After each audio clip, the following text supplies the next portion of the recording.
Olá, bem-vindos ao Portal de Luz. Na próxima semana, no dia 18 de abril, nós comemoramos 167 anos do lançamento da primeira obra da codificação do Espiritismo, o Livro dos Espíritos. Um marco, o nascimento da doutrina esclarecedora para o mundo. E também iremos comemorar nesse mesmo dia 18, 50 anos de existência do jornal brasileiro Folha Espírita. No programa de hoje nós vamos falar sobre esses dois eventos. Mas antes de começarmos, vamos convidar todos vocês para ouvirmos juntos a mensagem psicografada por Chico Xavier. Vida e posse. Aconselha-te com a prudência para que teu passo não ceda à loucura. Há milhares de pessoas que efetuam a romagem carnal amontoando posses exteriores à gana de ilusória evidência. Senhoreiam terras que não cultivam, acumulam ouro sem proveito, guardam larga cópia de vestimentas sem qualquer utilidade, retêm grandes arcas de pão que os vermes devoram, disputam remunerações e vantagens de que não necessitam e imobilizam-se no medo ou no tédio, no capricho maligno ou nas doenças imaginárias, até que a morte lhes reclama a devolução do próprio corpo. Não ouvides assim a tua condição de usufrutuário do mundo e aprende a conservar no próprio íntimo os valores da grande vida. Vale-te dos bens passageiros para estender o bem eterno. Aproveita os obstáculos para incorporar a riqueza da experiência. Não retenhas recursos externos de que não careças. Não desprezes lição alguma. Começa a luta de cada dia com o deslumbramento de quem observa a beleza terrestre pela primeira vez. E agradece a paz da noite, com quem se despede do mundo para transferir-se de residência. Ama pela glória de amar. Serve sem prender-te. Lembra-te de que amanhã restituirás à vida o que a vida te emprestou em nome de Deus, e que os tesouros de teu espírito serão apenas aqueles que houveres amealhado em ti próprio no campo da educação e das obras. O Livro dos Espíritos foi o primeiro livro da codificação espírita, publicado pelo professor Hippolyte Léon Denisard Rivail, sob o pseudônimo de Allan Kardec, em 18 de abril de 1857. Essa obra contém os princípios do Espiritismo sobre a imortalidade da alma, a natureza dos espíritos e as suas relações com os homens encarnados, as leis morais, a vida presente, a vida futura e o destino da nossa humanidade, segundo os ensinamentos dos espíritos superiores, através dos diversos médiuns, que receberam as mensagens e foram ordenadas por Allan Kardec. E esse livro é uma das 8 obras fundamentais para o estudo da nossa doutrina, juntamente com O que é o Espiritismo, publicado em 1859, o Livro dos Médiuns em 1861, o Evangelho segundo o Espiritismo em 1863, O Céu e o Inferno em 65, a Gênese em 68, obras póstumas em 1890 e também a Revista Espírita, que foi publicada entre os anos de 1858 até 1869. O dia 18 de abril marca então para todos nós a chegada da doutrina espírita. São 167 anos de uma data muito importante quando em Paris, pudemos passar a ter acesso às valiosas explicações dos espíritos acerca de todos esses questionamentos humanos sobre Deus, sobre a vida, sobre a morte. Um verdadeiro tratado filosófico e científico que abriu os nossos olhos para a realidade. A primeira edição do livro esgotou-se rapidamente. Ela vinha com apenas 501 perguntas, e a partir da segunda edição, revisada por Allan Kardec e publicada em 1860, passamos a ter as atuais 1019 questões.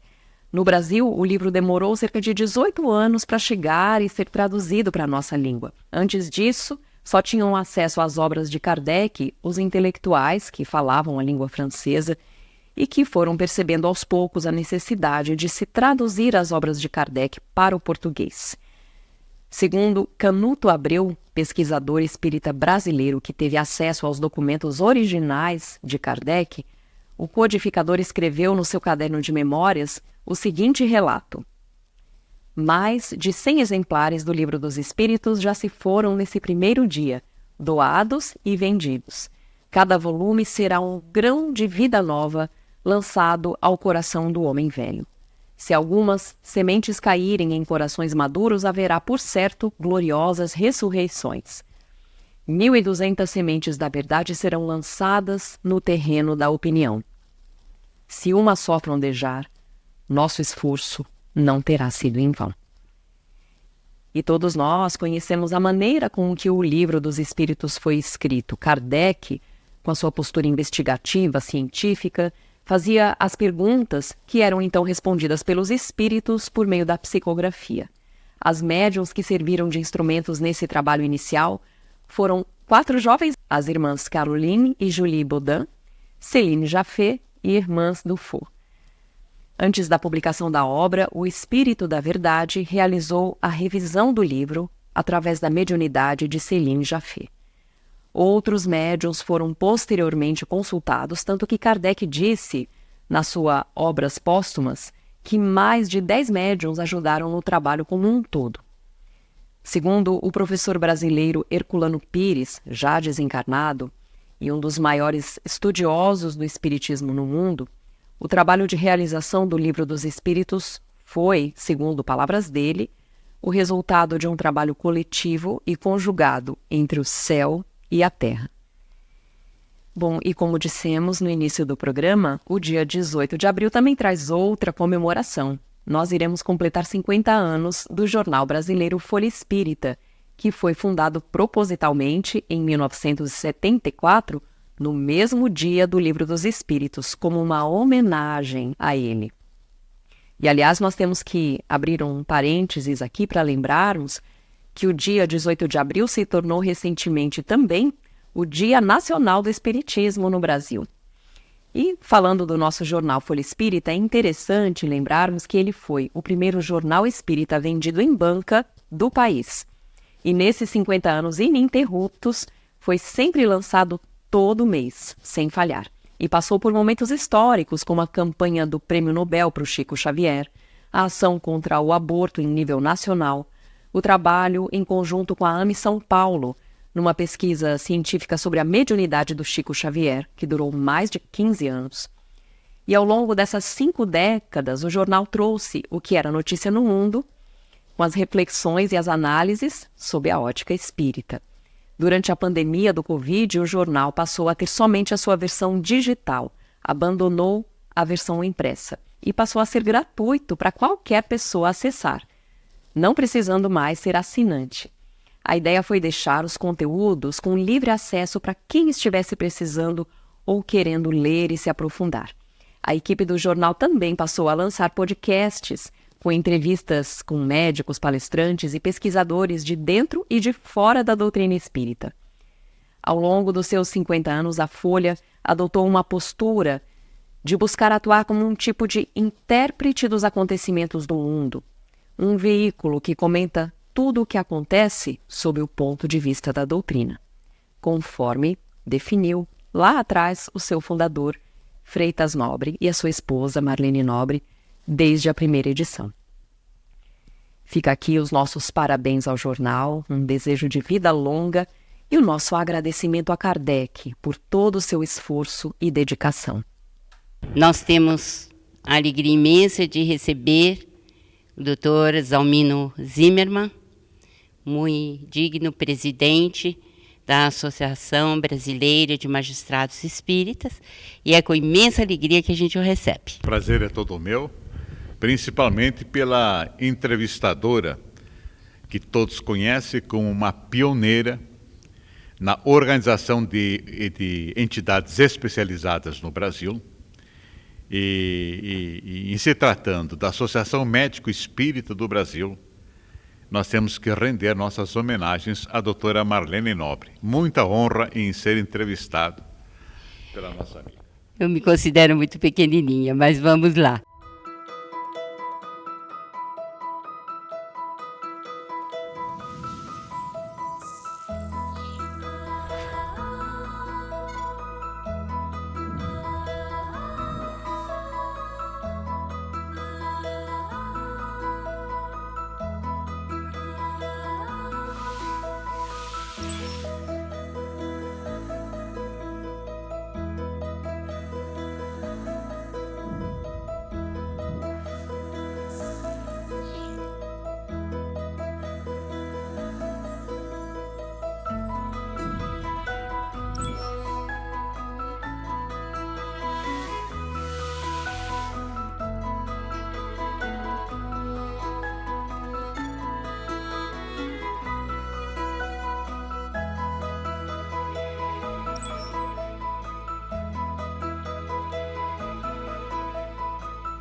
Olá, nós vamos agora ouvir a nossa amiga Sandra Marinho no quadro Educa Tua Alma. Olá, queridos amigos, queridas amigas. Eu acredito que todos concordam que a oração é importante meio de entrarmos em contato com Deus, com o nosso Mestre Jesus, com a espiritualidade. O espírito Humberto de Campos, no livro Contos e Apólogos, psicografado por Chico Xavier, no capítulo Louvores Recusados, ele conta um episódio vivenciado por Vicente de Paulo, que foi o sacerdote francês que viveu entre 1581 e 1660 e que promoveu a grande reforma da Igreja Católica no século XVII. E ele foi beatificado em 1737. E Vicente, esse conto, nos remete a pensar na responsabilidade dos nossos pedidos e graças alcançadas que costumamos atribuir a Deus, ou a Jesus, ou a algum santo, enfim. Bom, então o conto é o seguinte. Vicente de Paulo, oficiava num templo aristocrático da França, em cerimônia de grande gala, à frente de ricos senhores coloniais, capitães do mar, guerreiros vitoriosos, políticos ociosos e avarentos sórdidos. Quando, a certa altura da solenidade, se fez diante do altar um inesperado louvor público, e um a um se pôs diante do altar, dirigindo-se à imagem de Jesus, e que manifestava o seu louvor em voz alta. Aí um velho corsário, por exemplo, bradou contrito: Senhor, agradeço-te os navios que colocaste no meu roteiro. Meus negócios estão prósperos, graças a ti que me designaste boa presa. Não permita que eu, servo fiel, caia na miséria. Eu dar-te-ei valiosos dízimos. Aí um outro devoto falava assim: Senhor, a minha alma frente ao júbilo, pela esperança que me enviou a minha casa, pela morte do meu avô. Agora sim podemos descansar, esquecendo o trabalho e a fadiga. Seja louvado o seu nome para sempre. O cavaleiro maduro agradeceu: Mestre divino, trago minha enorme gratidão pela vitória. Eu sabia que a sua bondade não me desprezaria. Graças a teu poder, minhas terras foram ampliadas. Por isto construiremos um santuário em tua memória. Uma outra senhora tomou posição e exclamou: Meus campos em colônia distante agora estão produzindo em abundância. Agradeço-te, Senhor, os negros sadios e submissos que me mandaste, e em sinal da minha sincera contrição, cederei à tua igreja boa parte dos meus rendimentos. Um outro homem com uniforme de gala dizia: Mestre de infinita bondade, me regozijo intensamente pelas gratificações com que fui aquinhoado e pelos latifúndios conseguidos na minha glória. É verdade que para preservá-los sustentei a luta e alguns miseráveis foram mortos, mas quem senão tu mesmo, Senhor, colocaria força em minhas mãos para a defesa indispensável? Bom, daqui para frente eu não vou nem precisar, citar outros casos, Daqui para frente não precisarei mais me preocupar com o futuro, E da minha poltrona calma, tu mesmo colocaria força em minhas mãos para a defesa indispensável? Daqui para frente eu não precisarei mais me preocupar com o futuro, e da minha poltrona calma farei orações fervorosas fugindo ao imundo contato com os pecadores, e para retribuir-lhes a grande graça recebida, farei edificar em uma das minhas propriedades um templo digno de tua invocação, recordando-te os sacrifícios da cruz. Bom, e assim os agradecimentos continuavam, quando Vicente de Paulo, estático, viu-se à frente do próprio Cristo e percebeu que a imagem do Nazareno havia adquirido movimento. O abnegado sacerdote observou que Jesus se afastava a passos rápidos e, tomado de coragem, perguntou-lhe, banhado em lágrimas: Senhor, por que te afastas de nós?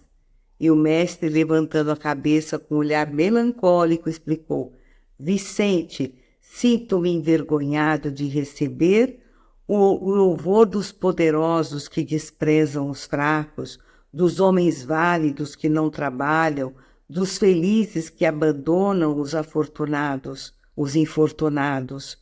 O sensível sacerdote, não suportando a emoção, daquela visão, com o cérebro em turbilhão, desmaiou ali mesmo, diante da assembleia, sendo imediatamente substituído.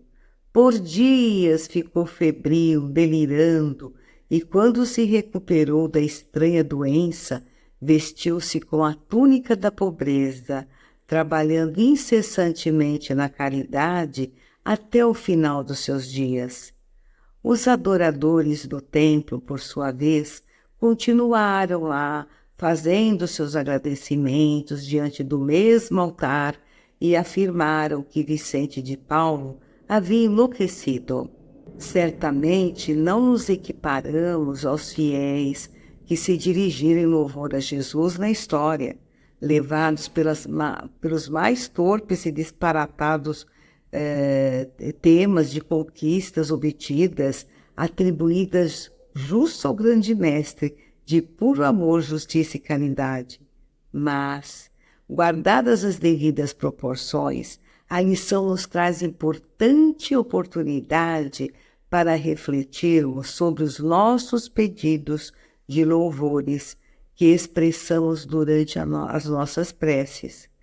Me faz lembrar também de uma personagem de novela completamente má e vilã, inconsequente nas suas atitudes e que a levaram a cometer assassinatos e outros males contra muitas pessoas, muitos personagens da trama, e que era extremamente devota, e não raro ela se dirigia à sua santa predileta ou a Deus pedindo para que tivesse êxito nos seus planos de maldade, ou para agradecer quando se safava de ser descoberta. Certamente não somos criminosos como personagem novelesca e nem ricos e poderosos à custa de sacrifícios alheios, mas fica aqui a pergunta que nos cabe responder, para nós mesmos. Temos bom senso e responsabilidade em relação aos nossos pedidos e agradecimentos quando nos recolhemos em prece? Um grande abraço, até o próximo encontro. E agora nós vamos ouvir o nosso amigo Maida com o Momento Doutrinário. Olá, amigas e amigos. É muito bom estarmos novamente juntos em mais um Momento Doutrinário. Hoje convidamos a todos para refletirmos sobre o tema A Cólera, o qual consta no livro Evangelho segundo o Espiritismo, onde nos itens 9 e 10 do capítulo 9, bem-aventurados os que são mansos e pacíficos, nas mensagens dos Espíritos, destacamos as seguintes colocações a respeito da cólera. A primeira delas é do Espírito Protetor, psicografada em Bordeaux em 1863, que diz: o orgulho vos induz a julgar-vos mais do que sois, a não suportardes uma comparação que vos possa rebaixar. O orgulho vos induz a vos considerardes ao contrário, tão acima dos vossos irmãos, quer em espírito, quer em posição social, quer mesmo em vantagens pessoais, que o menor paralelo vos irrita e aborrece. O que sucede, então? Entregai-vos à cólera. Pesquisai a origem desses acessos de demência passageira que vos assemelham ao bruto, fazendo-vos perder o sangue frio e a razão. Pesquisai e quase sempre deparareis com o orgulho ferido. Que é que vos faz repelir coléricos os mais ponderados conselhos, senão o orgulho ferido por uma contradição?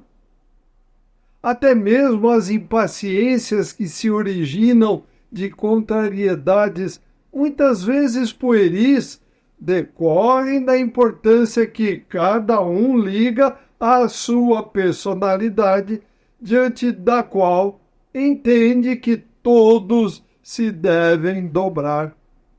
Em seu frenesi, um homem colérico a tudo se atira, à natureza bruta, aos objetos inanimados, quebrando-os porque não lhe obedecem. Ah, se nesses momentos pudesse ele se observar a sangue frio, ou teria medo de si próprio, ou bem ridículo se acharia. Imagine ele por aí assim agindo, que impressão produzirá nos outros? Quando não fosse pelo respeito que deve a si mesmo, cumprir-lhe-ia esforçar-se por vencer um pendor que o torna objeto de piedade. Se ponderasse que a cólera a nada remedeia e que lhe altera a saúde e compromete até a vida, reconheceria ser ele próprio a sua primeira vítima. Outra consideração, sobretudo, deverá contê-lo a de que torna infelizes todos aqueles que o cercam. Se tem coração, não lhe será motivo de remorso fazer que sofram os entes a quem mais ama? E que mágoa mortal não sentiria se, num acesso de fúria, praticasse um ato que teria de deplorar por toda a sua vida? E o Espírito Protetor conclui sua mensagem dizendo: em suma, a cólera não exclui certas qualidades do coração, mas impede se faça muito bem e pode levar à prática de muito mal. Isso deve bastar para induzir o homem a esforçar-se para dominá-la. O espírita, ademais, é concitado a isso por outro motivo, o de que a cólera é contrária à caridade e à humildade cristãs. A segunda mensagem, também sobre a cólera, é do espírito Hahnemann, psicografada em Paris em 1863, que diz: segundo a ideia falsíssima de que não se pode reformar a sua própria natureza, o homem se julga dispensado de empregar esforços para se corrigir dos defeitos em que, de boa vontade, se compraz, ou que exigiriam muita perseverança para serem extirpados. É assim, por exemplo, que o indivíduo propenso a encolerizar-se quase sempre se desculpa com o seu temperamento. Em vez de se confessar culpado, lança a culpa ao seu organismo, acusando a Deus, dessa forma, de suas próprias faltas. É ainda uma consequência do orgulho que se encontra mesclado a todas as suas imperfeições. Não há dúvida que existem temperamentos que se prestam mais que outros a atos violentos, como existem músculos mais flexíveis que se prestam melhor aos atos de força. Não acrediteis, porém, que seja essa a causa primordial da cólera, e persuadi-vos de que um espírito pacífico, ainda que num corpo com disfunção hepática, e que um espírito violento, mesmo num corpo linfático, não será brando. Somente a violência tomará outro caráter. Não dispondo de organismo apropriado à manifestação de violência, a cólera tornar-se-á concentrada, enquanto no caso contrário será expansiva.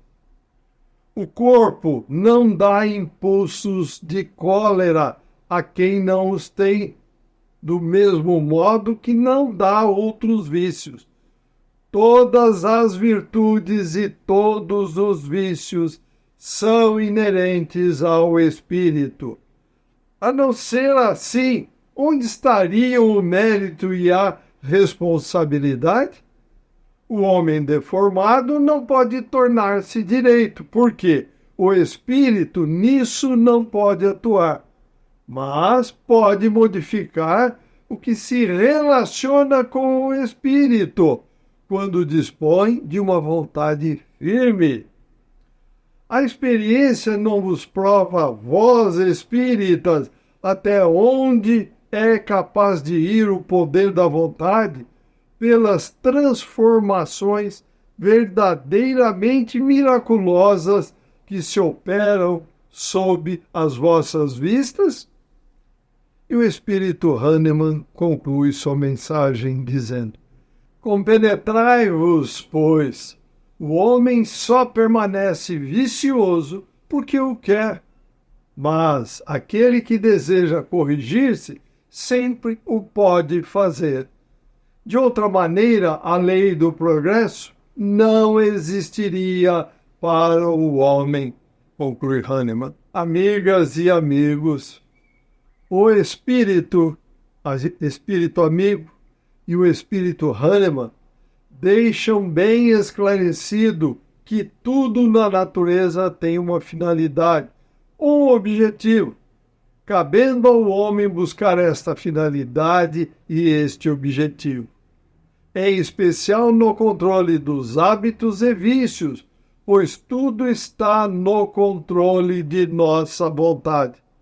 Portanto, devemos sempre em tudo insistir, resistir, persistir e jamais desistir, confiando sempre em Deus, Jesus e nos benfeitores espirituais, com fé, lógica e razão. Vamos então, meus amigos e amigas, trabalhar, com seriedade e vontade de sempre fazer o bem sem olhar a quem, com o amor verdadeiro ensinado e exemplificado por Jesus, nosso mestre, modelo e guia da humanidade. Agradecemos a todos pela companhia e os convidamos para que continuem a acompanhar o Portal de Luz e que compartilhem esses nossos estudos nas redes sociais. Desejamos muita saúde, paz, equilíbrio e amor no coração. Boas reflexões, até o próximo encontro. Fiquem com Deus. Um forte abraço a todos. Estamos encerrando por aqui. Se você gostou do nosso conteúdo, curta esse vídeo, compartilhe com seus amigos, com sua família, porque isso vai ajudar a divulgar a mensagem espírita de amor e de esperança para cada vez mais pessoas. Muito obrigada e até a próxima.